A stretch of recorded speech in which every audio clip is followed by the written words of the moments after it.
Alors, Lorraine, vous avez rencontré Audrey hier à Chamonix à son bureau. Ça ressemblait quoi, un bureau de réflexe archaïque? En réalité, c'est un peu un bureau de pédiatre assez classique comme on pourrait s'y attendre. Une salle d'attente, une salle de médecin avec des jouets pour enfants, etc. Et qu'est-ce que vous avez discuté sur son métier de réflexe archaïque? C'est quoi? Oui, tout à fait. Déjà, on a commencé à poser la base de qu'est-ce que c'est qu'un réflexe archaïque, parce que ça ne parle pas forcément à tout le monde. Donc, comme j'expliquais tout à l'heure, c'est quelque chose dont tous les enfants ont et qui disparaît en général après 3 ans. Et sauf que certains enfants continuent à manifester ces réflexes et que des adultes peuvent les réveiller suite à des traumatismes par exemple. Et voilà, basiquement on a parlé de tout ce qui entourait ces réflexes archaïques et comment on peut les soigner. Bon, on va passer maintenant découvrir votre reportage sur les réflexes archaïques. Avez-vous déjà entendu parler des réflexes archaïques ? Vous ne connaissez peut-être pas ce terme, pourtant nous sommes tous concernés. Nous sommes allés à la rencontre de Audrey Marat, spécialiste du sujet. Alors un réflexe archaïque, c'est un réflexe qui pose les bases du système de motricité globale. Ces réflexes archaïques sont visibles in utero déjà, puisque certains émergent à l'intérieur, mais ils sont aussi visibles après la naissance jusqu'au, c'est pour certains, 2 ans de l'enfant.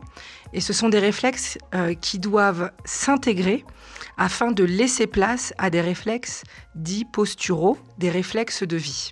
Le concept peut paraître complexe, mais nous avons facilement des exemples que nous pouvons citer. Notamment votre coordination main-œil, la concentration, l'attention, la stabilité émotionnelle, les compétences spatiales, les problèmes d'équilibre, de coordination, de motricité, la capacité à rester assis sans bouger. Il y a plein de choses qui sont à l'origine liées aux réflexes archaïques. Des réflexes primitifs sont construits les réflexes posturaux. Audrey nous en dit plus. Donc les réflexes posturaux, eux, ils perdurent tout au long de la vie et ils prennent appui sur les réflexes primitifs. Le nourrisson, lui, quand il est né, il s'entraîne pour acquérir la maîtrise de ses gestes. Et en grandissant, il devient capable de garder l'équilibre, de rester droit. Et plus ces réflexes primitifs auront posé les fondements donc de cette stabilité, plus les réactions posturales auront des ressources pour garder l'équilibre, la souplesse, et pour que le corps et le cerveau puissent répondre aussi aux changements dans l'environnement et aux stimulations sensorielles qu'il rencontrera tout au long de sa journée, de sa vie, de sa nuit. Les réflexes primitifs sont censés durer que jusqu'aux 3 ans de l'enfant. Certains disparaissent au bout de quelques mois, mais dans la réalité, des enfants peuvent continuer à les avoir. Et ce ne sont pas les seuls concernés. J'ai demandé à Audrey qui sont ses principaux clients. Ce sont principalement en ce moment les enfants qui viennent me voir dans un premier temps pour des problèmes d'apprentissage ou des problèmes aussi d'énurésie, de comportement, de concentration. Et nous avons aussi des adultes. J'ai aussi des adultes pour des troubles de la mémoire, des difficultés cognitives. Voilà, donc on a plusieurs types de profils. L'énurésie, c'est un exemple de réflexe archaïque. Alors l'énurésie, c'est les enfants qui ne sont pas encore propres.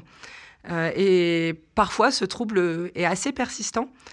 Donc nous rencontrons des enfants qui peuvent toujours avoir des problèmes à l'âge de 7 ou 8 ans. Et il se trouve que c'est un réflexe assez commun qui est en lien aussi avec la concentration.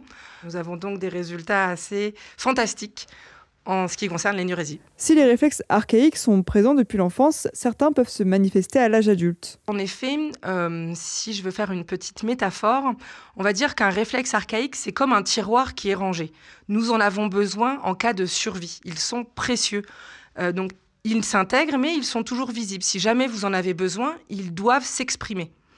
Seulement, à mesure qu'ils s'expriment, parfois, ce petit tiroir a du mal à se re-ranger. Et donc, vous pouvez avoir des chocs émotionnels, du stress, de l'anxiété. Vous pouvez être tombé, avoir fait une chute en vélo.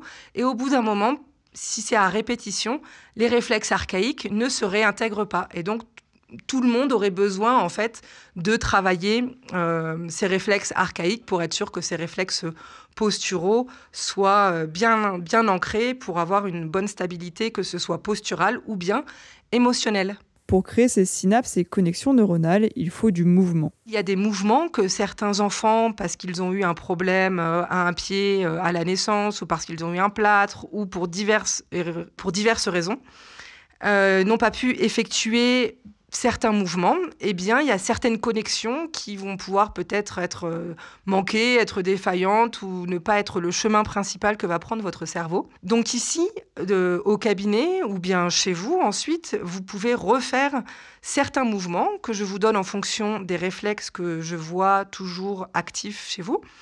Et grâce à ces mouvements, nous pouvons recréer des chemins et des synapses et myéléniser la gaine entre les neurones afin que le chemin devienne un automatisme pour vous et que la réponse au stimuli soit une réponse beaucoup plus réfléchie ou, on va dire, logique par rapport à la situation. C'est-à-dire, vous entendez une porte de voiture qui claque, vous n'avez plus le cœur qui bat à 200 à l'heure, en fait.